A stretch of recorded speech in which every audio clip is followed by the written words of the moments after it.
Since the wave, a bilateral uproar had created division among the West Diné of Rumia and East Diné of Manoumi and Mohenjo.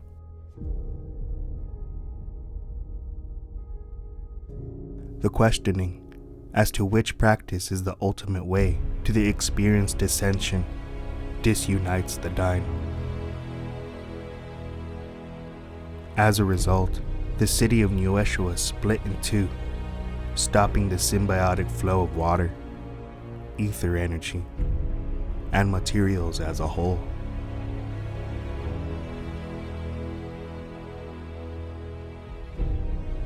The overall aura of the city and people fluctuates inconsistently.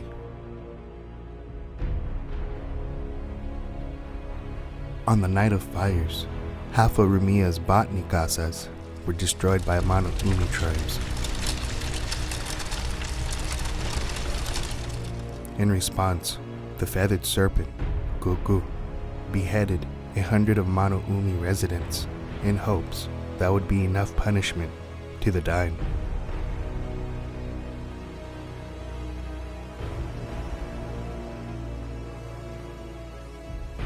However, the tribes of Rumia retaliated by sabotaging the aqueducts leading to Manoumi.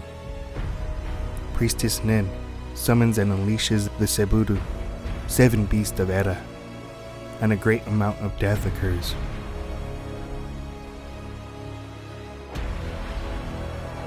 Mass panic develops in Rumia.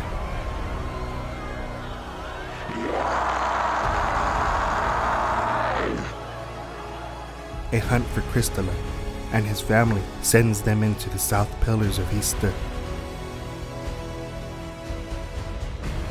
Under the protection of Bragi, they live in a hidden chamber underground. Through stanza, Bragi transmits news to Mob and Lita of the Subudu's decimation and the overall unease in Nu Yeshua.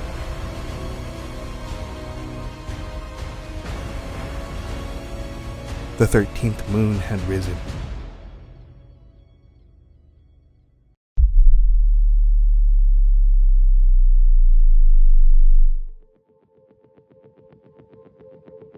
The time has come, Crystalla. You must flee Nu Yeshua, for it is no longer safe for you to be here. Gather your relics, Moana. Trust in self as Asa guides you. Follow the ibis. Listen to Tigris. Where is your brother? Where is Carta? Just then, elite guards burst through the door, with Carta pointing towards Crystalla.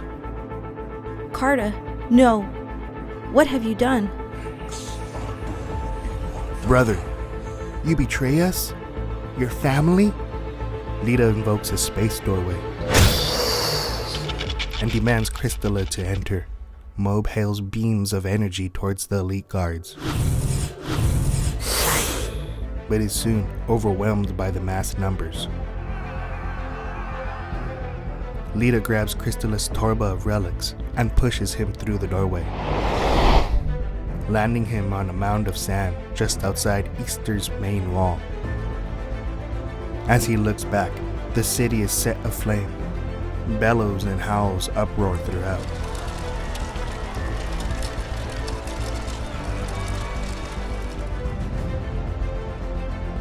The main gates of Easter open and release an army of elite guards heading directly towards Crystalla.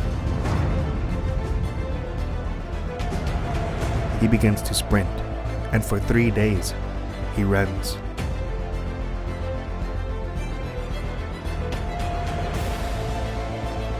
Once at the foot of the caldera, he becomes aware of the encapsulation of Nu Yeshua, the sense of imprisonment. His chadana, his climb, begins.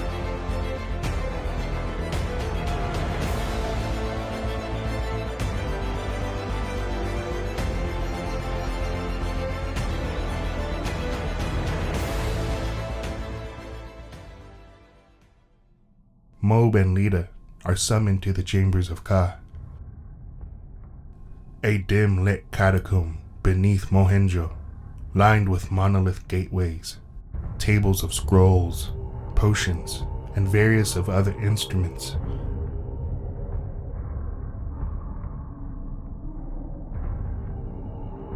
At the end of the room stands a throne where the mighty Ka sits, with the blissful Va at the bottom of her right foot.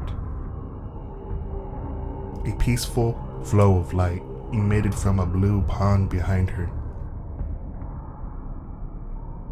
Beside Ka stands the remaining Elysian in Nu Yeshua, Kuku, Bragi, and Nin, silent and seemingly in fear. Lita stands at ease. Mob boldly looks into an entrancement of serenity emitted by Ka. My children, you will be liberated. An elite guard escorts another person into the room. It is Bishra.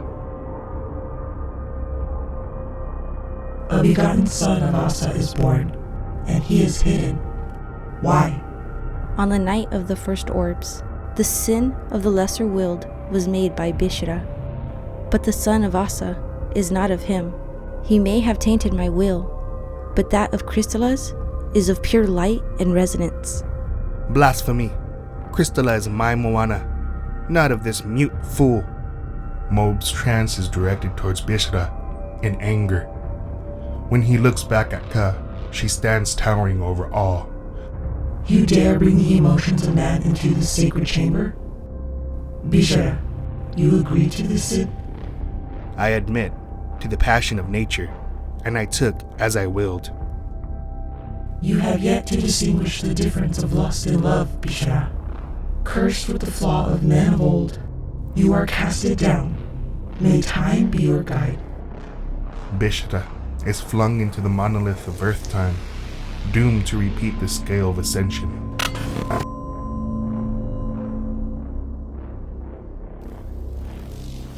Mob, son of Adam, have you anything to tell me? Speak with your words and will. What I do, what I have done, is for my Moana. It is true. Crystalla is of Asa. I have bear witness the shift in resonance, the path of our ascension, and it is Crystalla's fate to show us the way, not of yours. Your part has been played, thus awarded moksha.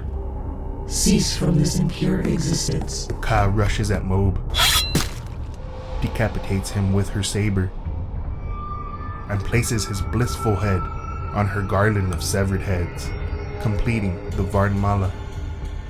The mighty Ka stands above Lita, blood-dripped saber in one hand, the Trishula of Va, a sistrum, and a skull cap collecting Mob's sacrifice in the other hands. With a bloody tongue lolling out, she confronts Lita. At closer glance, Lita notices the black eyes of Kalam, the destroyer, not Ka. Where is Crystalla? You are ill. What has possessed you? Silence your tongue with questions, or I will dispose of it. Where is Crystalla? Yes. I sense the masculine Kalam. There is a drove of imbalanced forces arriving. Back away from her. Imposter. A massive, resonant sound is heard from the beaming light.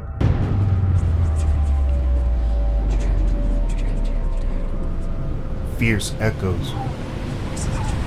Turbulent winds. Then silence.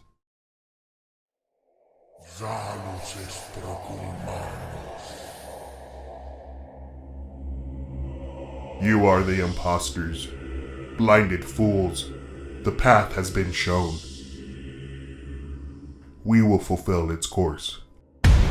Anu, the great Skyfather, appears second after Zail and forcefully demands his daughter, Nin, to kneel. Submit, and you shall see grace. This is not the way of Asa, Father. So be it. then is dissipated to drain by the will of Anu's staff. All that is left is a mound.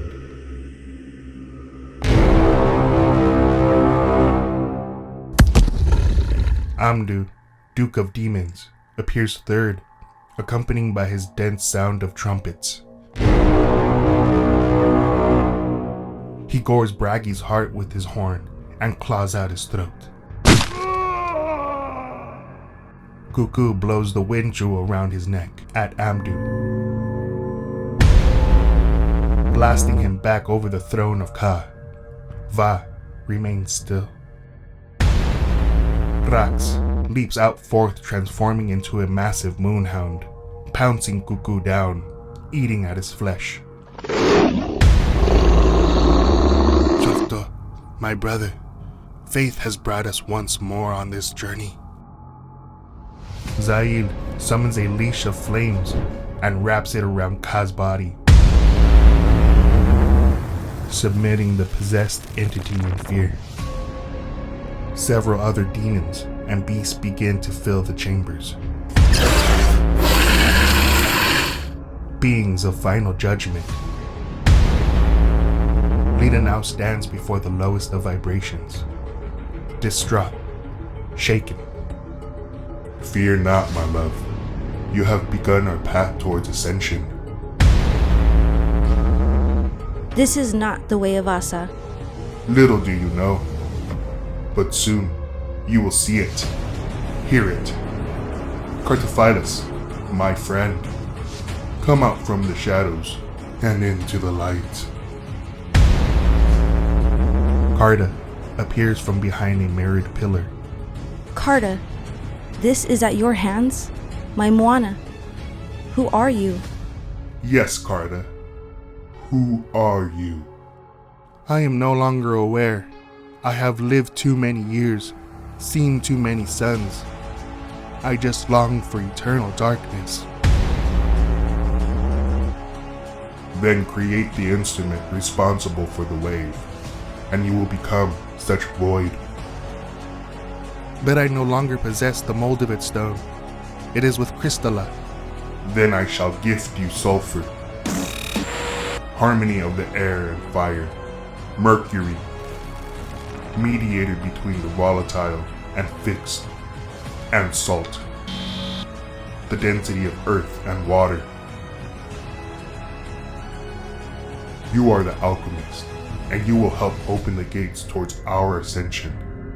With a wisp of devil's breath, Carta becomes subservient to Zail, leader of the wicked fallen. Reta takes this opportunity to escape through her invoked doorway. Let her go. She will witness the end of this. Rax, find me Crystalla. With a command from Zail, Anu slits Va's throat, bleeding life from his body. Amdu drinks of it. With the grace of consciousness lost through Va, Nu Yeshua is left in the hands of the fallen Ben Elohim. The legions begin to march out of the beaming light unto the alleyways of Nu Yeshua. The second solstice has begun.